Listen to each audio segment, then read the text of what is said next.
Welcome to part 23 of Sailor Moon Another Story, and I've done all the writing I could possibly do.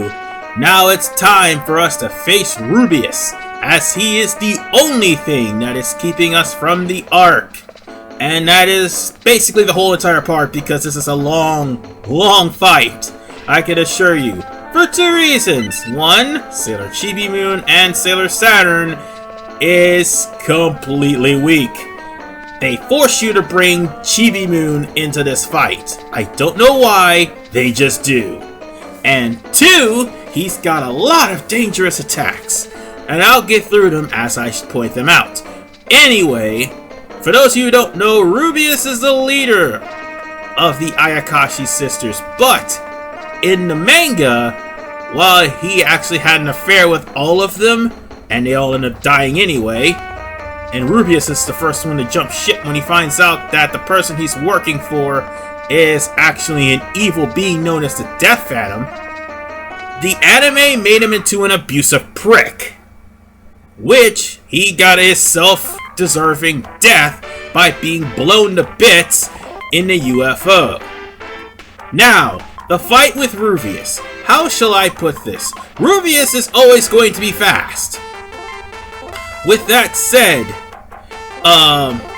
it would be in your best interest to make sure that everybody has a bento set, oh damn, he really hit me hard.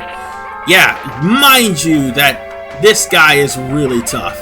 And for all intents and purposes, to try to make this battle go a lot faster, put a manicure on your strongest character. Make sure your strongest character has high enough defense, say like B between level 28 and level 34, because Sailor Jupiter is at level 28. And if you have support characters, either have them to block or have them to heal. Whichever one works perfectly. Put them in the back row. Sailor Moon is always going to be in your party, so you can either put them in the front row or put her in the back row. And like I said, sometimes if Saturn is your hardest hitting character and you put her in the front, that will happen! I forgot to mention that, or I was going to mention that, but then Rubius beat me to the punch. Rubius's whirlwind cut is pretty brutal. And mind you, this bastard has 35,000 HP. So yeah, this is gonna be a long fight.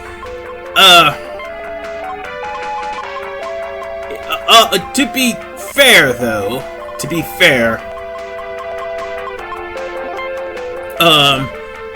this battle, I should just block with Chibi Yusa, I really should. To be fair, I came in with low-level characters like Chibi Moon and Sailor Saturn, which is why it's going to take me a long time to beat him. But even with low-level characters, Whirlwind Cut is a pain in the ass to deal with. Good thing I put in a life can. Or good thing I had a life can. Otherwise, this would turn ugly real quick. Thankfully, Sailor Jupiter is back at her, full HP, so I should just put Chibi Moon with a bento or something that can actually heal everybody once Whirlwind Cut comes through. Mind you, he also uses physical attacks, which is how Jupiter took 300 damage so far. The one problem with this cluster, the first 3 people in the front row takes the most damage if their defense isn't high enough. As you can see, Sailor Mars was actually taking about 71 damage, and Sailor Jupiter, who, even though she's not technically in the front, she's taking the most damage. Let's not forget, Chibi Moon just got finished dying after 2 hits. And might I add, Whirlwind Hit has a chance to score critical hits. He one-shotted me. This bastard one-shotted my whole team, which is why it took me so long to record this video. This is my best run of this guy. All of my teammates, save for Mercury, Venus, Mars, and Sailor Moon, are not of level. So that means, after I get in control of the airship, I gotta find a place where I can grind so that everyone on my team can be as high as Sailor Moon. In level. I don't mean technically high. Oh, you know what I mean. Anyway. If you feel the need to use any link attacks like Pig Sugar Revolution or anything of that nature that heals, by all means do so. Keep in mind, though, that Rubius has a tendency to, randomly attack whenever he wants to, and if he attacks one of your players in the back, it may not do as much damage depending on their level. See, here's the thing. Chibiusa is 20 in level. Sailor Saturn is, I do believe, 18. The fact that these two were here should say numbers about this fight. If I would have put Venus and Jupiter in there, I'd have to constantly revive them. Oh, and I almost forgot about that! Sonic Wave, which puts Sailor Moon to sleep.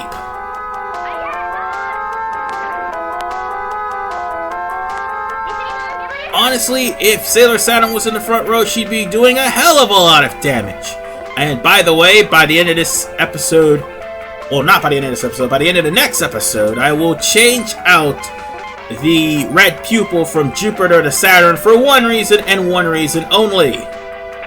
I will need it for the optional boss.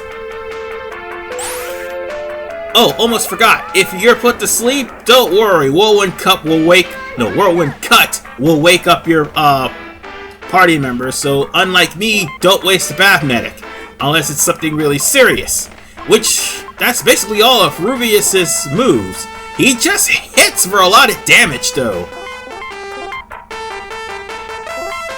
Especially to those with low defense. Say like Sailor Jupiter. Thank God for the manicure, though. Thank God I pulled out that bento set when I did. But as I was saying, thank God for the manicure, because that manicure is, and a foot cream, is what's really doing a number on Rubius. And it's also saving our hides from being completely wiped out by Whirlwind Cut. It's at least reducing their damage. If Sailor Venus was here, yeah, we'd be struggling right now. Oh yeah, I almost forgot Illusion. God damn it. Sailor Moon is now confused. That really sucks that Sailor Moon is taking all of the bad stats. So, with that said, we can hope to God to get out of this rut. Oh, wait! We won! But we got a Yaga Soup out of that. And Jupiter, Saturn, and Chibi Moon leveled from that. Great! Looks like the illusion actually wasn't really that much of a problem. But, despite all of that, I'm going to have to stop it here. In the next episode, we are going to the Ark. This is RVMan985. See you guys next time as I show off everything in the Ark. Well, not everything.